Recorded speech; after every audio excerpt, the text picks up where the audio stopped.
Hi Mark, my name is Bella. My student number is S0441017. Tristram Stuart, the Global Food Waste Scandal. I'm a freshman at NCUE. The job of uncovering the global food waste scandal started for me when I was 15 years old. I bought some pigs. I was living in Sussex, and I started to feed them in the most traditional and environmentally friendly way. I went to my school kitchen and I said, "Give me the scraps that my school friends have turned their noses up at." I went to the local baker and took their stale bread. I went to the local greengrocer and I went to a farmer who was throwing away tomatoes because they were the wrong shapes or size for supermarkets. This was great. My pigs turned that food waste into delicious pork. I sold that pork to my school friends' parents, and I made a good pocket money addition to my teenage allowance. But I noticed that most of the food that I was giving my pigs was in fact fit for human consumption, and that I was only scratching the surface. And that right the way out of the food supply chain in supermarkets, greengrocers, bakers, in our homes, in factories and farms, we were hemorrhaging out food. Supermarkets didn't even want to talk to me about how much food they were wasting. I'd been around the back. I've seen bins full of food being locked and then trucked off to landfill sites. And I thought, surely there is something more sensible to do with food than waste it. One morning, when I was feeding my pigs, I noticed a particulated tasty looks on dried tomatoes loaf that used to crop out from time to time. I grabbed hold of it, sat down, and ate my breakfast with my pigs. Laughter. That was the first act of what I later learned to call freakism, really an exhibition of the injustice of food waste and the provision of the solution to food waste, which is simply to sit down and eat food, rather than throwing it away. That became, as it were, a way of confronting large businesses in business of wasting food and exposing, most importantly, to the public. Then we are talking about food being thrown away. We are not talking about rotten stuff. We are not talking about stuff that is beyond the pale. We are talking about food, fresh food that is being wasted on the colossal scale. Eventually, I set about writing my book, really to demonstrate the extent of this problem on a global scale. What this shows is an nation-by-nation breakdown of the likely level of food waste in each country in the world. Unfortunately, empirically, data, good hard states don't exist, and therefore to prove my point, I first of all had to find some practical way of uncovering how much food was being wasted. So I took a food supply of every single country and I compared it to what was actually likely to be being consumed in each country. That's based on diet intake severely, and it's based on the levels of obesity. It's based on a range of factors that gives you an approximate guesses as to how much food is actually going into people's mouth. That black line in the middle of that table is likely level of consumption with an allowance for certain levels of inevitable waste. There will always be waste. I'm not that unrealistic that I think we can live in a waste-free world, but that black line shows what a food supply should be in a country if they allow a food stable, secure, nutritional diet for every person in that country. Any doubt about that line, and you will quickly notice that that includes most countries in the world, represents unnecessary surplus, and is likely to reflect level of waste in each country. As a country gets richer, It invests more and more in getting more and more surplus into its shops and restaurants. And as you can see, most European and North American countries fall between 150 and 200% of the nutritional requirements of their populations. So a country like America has twice as much food on its shop shelves, and in its restaurant than it's actually required to feed the American people. But the thing that really struck me when I plopped all this data, and it was a lot of members, was that you can see how it levels off. Countries rapidly shot towards that 150 mark, and then they level off, and then they don't really go on rising as you might expect. So I decided to unpack that data a little bit further to see if that was true or false, and that is what I came out with.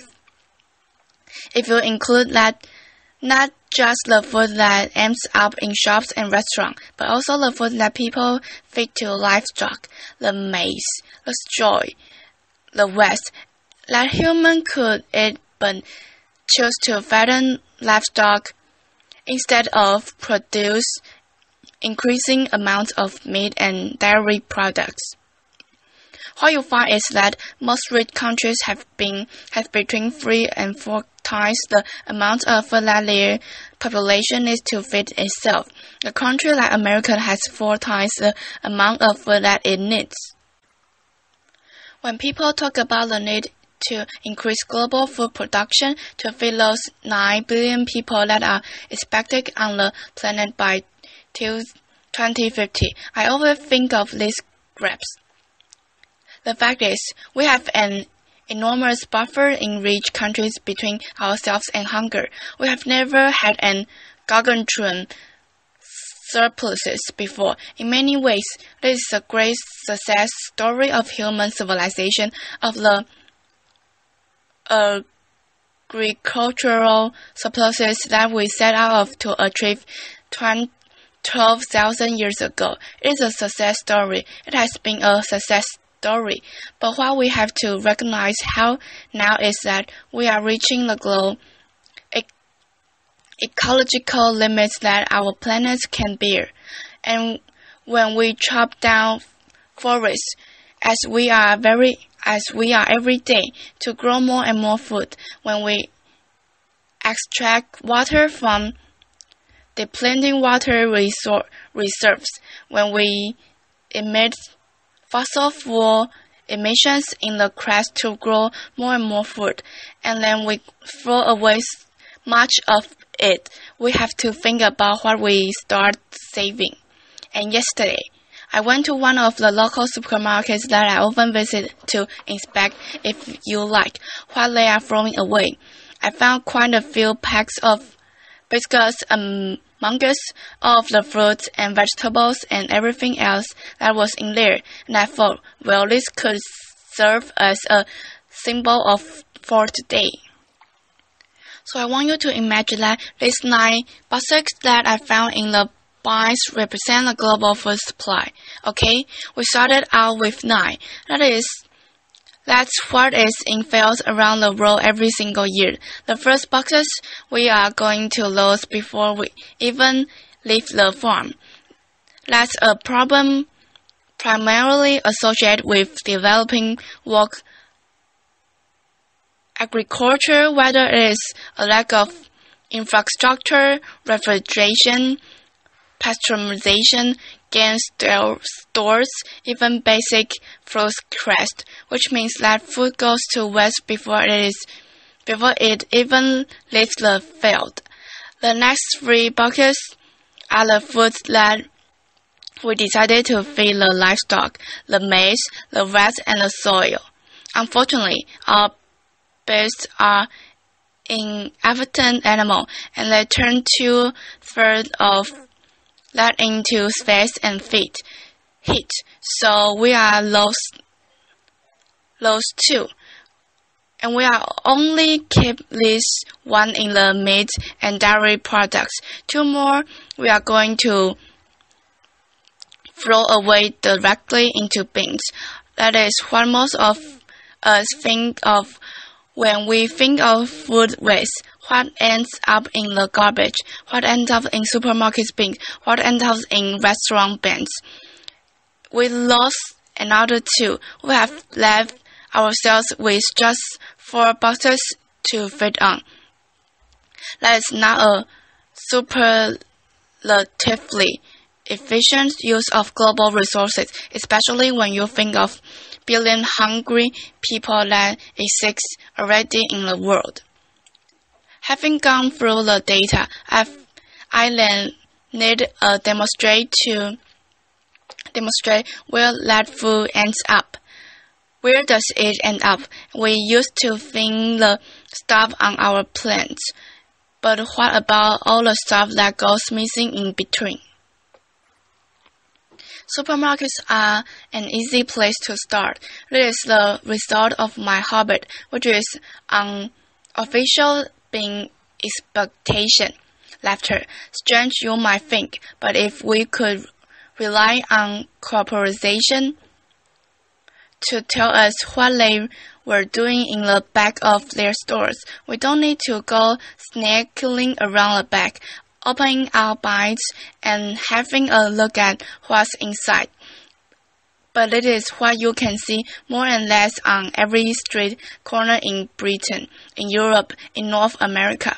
It represents a colossal waste of food.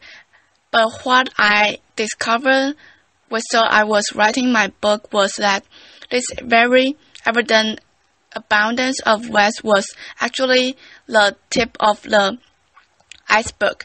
When you start going out to supply chain, you find where the real food waste is happening on a gargantuan scale. Can I have a show of hands if you have the loaf of sliced bread in your house? Who lives in a household where that crust? The silence at the first and last end of each loaf.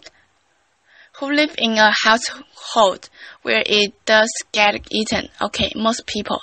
Not everyone, but most people. And this is, I'm glad to say, what I see across the world. And yet, has anyone seen a supermarket or sandwich shop anywhere in the world that serves sandwich with crust on it? Laughter. I certainly haven't. So I kept on thinking, where do those crusts go? Laughter. There is an answer, unfortunately. 13,000 slices of fresh bread coming out of this one single factory every single day.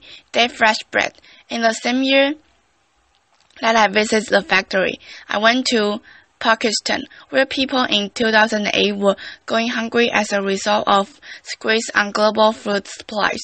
We contribute to less squeeze by disposing food in bins here in Britain and elsewhere in the world. We take food off the market sales that hungry people depend on. Go one step up, and you can get to farmers who throw away sometimes a third or even more of their harvest because of cosmetic standards. The least farmer, for example, has invested £16,000 in growing a spinach, not one loaf of which he harvests, because there was a little bit of grass growing in among it. Potatoes that are cosmetically imperfect, all going for pigs. Parsnips that are too small for supermarket specification, tomatoes in Tennessee, organs in Florida, bananas in Ecuador, where I visited last year, all being discarded.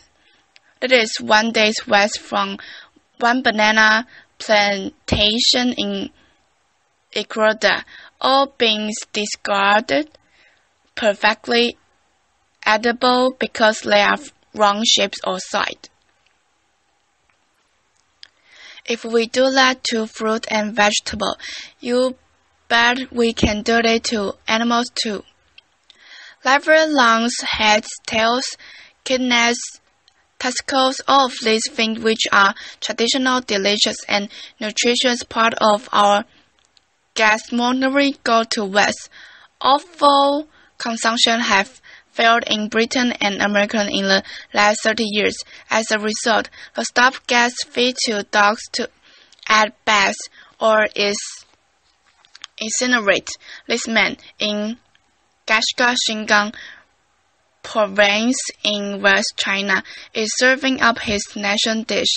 It is called sheep's organs. It's delicious, it's nutritious, and as I learned when I go to Kashgar, it symbolizes their taboo against food waste. I was sitting in a roadside cafe. A chef came to talk to me. I finished my bowl, and halfway through the conversation, he stopped talking and he started frothing into my bowl. I thought, my goodness, what taboo have I broken? How have I insulted my host? He pointed at 3 organs of rice at the bottom of my bowl. And he said, clean, laughter. I thought, my God, I go around the world telling people to stop wasting food. This guy has frustrated me at my own game, laughter. But it gave me faith. It gave me faith that we, the people, do have the power to stop the tragic waste of resource if we regarded it as socially unacceptable to waste food on a colossal scale. If we make notice about it, to corporation about it, to tell governments what we want to see an end to food waste. We do have the power to bring about that change. Fish. 40 to 60% of European fish are discarded at sea. They don't even get landed in our homes. We have lost touch of foods. It is an experiment I did on free lobsters. Who keeps lobsters in their fridge? Most people. The one on the left was kept in the fridge for 10 days. The one in the middle on my kitchen table. Not much differences. The one on the right I treated like cauliflowers is living organism. Cut the slice off, stuck in a vase of water, and is alright for another 2 weeks late after this. Some food waste, as I said at the beginning, will inevitably arise. So the question is, what is the best thing to do with it? I answered that question when I was 15. In fact, humans answered that question 6,000 years ago. We domesticated pigs to turn food waste back into food, and yet, in Europe, that practice has become illegal since 2001 as a result of foot and mouth outbreak. It is unscientific. It is unnecessary. If you cook food for pork, just as if you cook food for human, it is rendered safe. It is also a massive saving of resources. At the moment, Europe depends on importing millions of tons of soy from South America, where the production contributes to global warming, to deforestation, to biodiversity loss, to feed livestock here in Europe. At the same time, we throw away millions of tons of food waste which we should be feeding them. If we did that and feed it to pigs, we would save the amount of carbon. If we feed our food waste, which is a certain government favorite way of getting rid of food waste, to anaerobic digestion, which turns food waste into gas to produce electricity, you save a paltry 448 kilograms of carbon dioxide per tons of food waste. It's much better to feed it to pigs. We knew that during the war. Laughter. A silver living. It has kick off globally. The quest to tackle food waste, feeding the 5,000 is an event first organized in 2009. We feed 5,000 people all on food that otherwise would have been waste. Since it is happening again in London. It is happening internationally across the country. It is a way of organizations come together to celebrate food, to say the best thing to do with food is to eat and enjoy it, and to stop wasting it, for the sake of the planet we live on, for the sake of our children, for the sake of all the other organisms that share our planet with us. We are the terrestrial animal, and we depend on our land for food. At the moment, we are trashing our land to grow food that no one eats. Stop wasting food. Thank you very much. Applause, applause. It's all about my recording. Thank you.